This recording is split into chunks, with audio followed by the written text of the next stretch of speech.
এক নারী শুধু তার মাথার ওড়না খুলতেই সামনে থাকা দুজন ভয় পেয়ে চোখ শক্ত করে বন্ধ করে ফেলে, কারণ ওই নারী আসলে মেডুসা। তার চুল সাপের মতো, আর তার দিকে তাকালেই মানুষ পাথর হয়ে যায়। দুজনকে চোখ বন্ধ করতে দেখে মেডুসা চশমা খুলে ফেলে এবং এক ধরনের মোহময় জাদু মন্ত্র পড়তে শুরু করে। কিছুক্ষণের মধ্যেই এক বধির বৃদ্ধা সেই প্রলোভন সামলাতে না পেরে চোখ খুলে ফেলে। চোখাচোখি হতেই সে মুহূর্তের মধ্যে পাথরের মূর্তিতে পরিণত হয়। এদিকে শাওমেই পালাতে চাইলেও দেখে তার হাত নড়ছে না। মেডুসা তার কানে কানে মন্ত্র পড়তেই থাকে, কিন্তু শাওমেই বুদ্ধি করে চোখ বন্ধই রাখে। ঠিক তখন তার সঙ্গীরা এসে পৌঁছায়।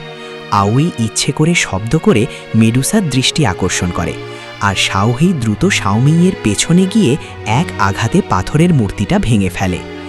শেষে আউই আয়না দিয়ে মেডুসাকে খুঁজতে চায়, কিন্তু সে অবাক হয়ে কিছু একটা দেখে ফেলে।